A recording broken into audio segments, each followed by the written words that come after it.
এই যে রান্না চলছে, ঠিক আছে। এখন বাজছে প্রায়, হ্যালো এভরিওয়ান, এখন ঘড়িতে 1:30 বাজছে গো, 1:30। সুন্দরী এখনো 1:30 অবধি রান্না করছে, বুঝতে পারছো? মানে প্রচন্ড গরমে তো আমি হাঁপিয়ে যাচ্ছি। আর একটা কথা আছে না যে অল্প বিদ্যা ভয়ঙ্করী, যদিও কেন বলছে কারণ আছে কথাটা। কালকে ভেবেছিলাম যে কলকাতায় ঝড় হচ্ছে, জল হচ্ছে, মানে জলটা অল্প হয়েছে, ওই যে অল্প হয়েছে বললাম, অল্প বিদ্যা ভয়ঙ্করী।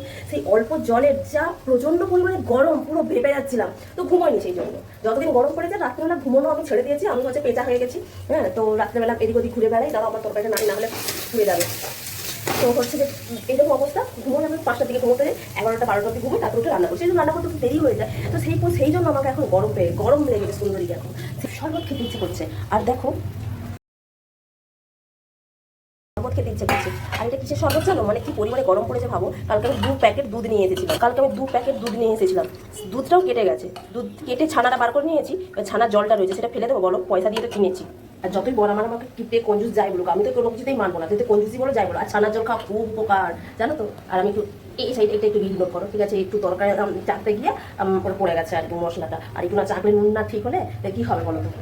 গরমে তো অ্যাটলিস্ট নুনটা ঠিক হতে হবে। তো সেই জন্য আমি এখন ছানার শরবত খাবো, ঠিক আছে। এই যে গ্লাস নিয়ে নিচ্ছি, পেটটা ঠান্ডা হবে তবে, সত্যি কথা বলতে। আর এটা কি দিয়েছি বলছি, যে পুদিনা পাতা দিয়েছি, শসা দিয়েছি, আর একটু হচ্ছে যে মিচড়ি দিয়েছি। যেহেতু আমি হচ্ছে খাই না বলো, চিনি খাই না কিন্তু আমি, হ্যাঁ, আমি কিন্তু মিচড়ি দিয়েছি এতে।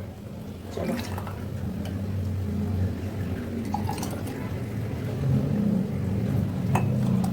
অল্প করে নেবো, না হলে না দুপুরবেলা খেতে পারবো, ডালিয়া খেতে পারবো না। তো চলো ঠান্ডা বেলের শরবত খাওয়া যায়, সরি ঠান্ডা ছানার জলের শরবত খাওয়া যায়।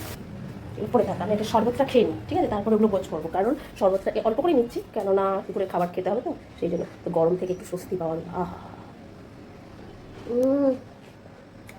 জীবনটা ফিরে পেলুম গো, জীবনখানা ফিরে পেলুম। তোমরা এরকম একটু ছানা কাটিয়ে, সরি দুধ কাটিয়ে ছানা করে রেখো। আর এরকম ছানার শরবত খেয়ে, আমার ছানা খেতে ভালো লাগে না, বাট কিন্তু ছানার শরবত খেতে আমার অসাম লাগে, ঠিক আছে। মাঝে মধ্যে সুন্দরীর একটু কষ্ট হয়, তো কি আর করা যায় বলো। সুন্দরী কষ্ট সহ্য করতে পারে না। গ্যাসটা অন করি, দাদা পার্সেল দিতে এসেছিলো, চলো হোক তো তখন। ঠিক এইটা বলার জন্য তোমাদের সাথে ভিডিও করলাম। তোমরা কি মনে করছো পাহাড় কিছু তোমাদের সাথে শেয়ার করবো? আমার কিছু পাহাড় নেই, লোকের ভাড়া তো কোনো কাজ কর্ম কিছু নেই, সেই জন্য আর কি করে সারাদিন ধরে ভিডিওই বানাতে থাকে। আমি সংসার করি বললে না লোকে বিশ্বাস করতে চায়নি। আমার কি করার আছে বলো তো? আচ্ছা, ঘুগনি করেছি, ঠিক আছে। এই যে লাল ঘুগনি করেছি। এইটা হচ্ছে ঠাকুরের যে ঘুগনি হয় না, যারা চন্দ্রকোনা টাউনে গোসাই বাজারে থাকো তারা অবশ্যই সবাই প্রত্যেকেই জানো যে ঠাকুরের ঘুগনির কি টেস্ট।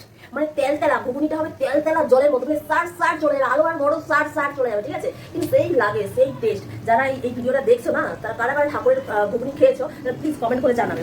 আর কেমন টেস্ট সেটাও কমেন্ট করে জানাবে, তারা খেয়েছো কিনা, কিরকম টেস্ট, বা মিথ্যা কথা বলছি কিনা। তো সুন্দরী তো গরম লেগেছে, দেখলে সুন্দরী এখন শরবত খেলো। এরপরে হয়ে গেলে, মানে মাছের তরকারি হয়ে গেলে ওগুলো গুছিয়ে, গ্লোসারিগুলো গুছিয়ে আবার তোমাদের সাথে না অন্যদিন একদিন দেখা করবো, বুঝেছো। সবদিন ভাবে ভিডিও বানাতে আমার ভালো লাগে না, কি করি যে জ্বালা যন্ত্রণা শেষ নেই। আবার একটা পেজ খুলেলেও বসে রয়েছি, ঠিক আছে। চলো টাটা, এখন আমি রান্নাটা করে স্নান টান করি, খাওয়া দাওয়া করি, তারপরে আবার একটা ঘুম দেবো না, কাজ করবো, ঠিক আছে, কাজই করবো। সেই সব কিছু শেয়ার করলে না লোকে পাগল হয়ে যাবে, খেপে যাবে, মাথা খারাপ হয়ে যাবে।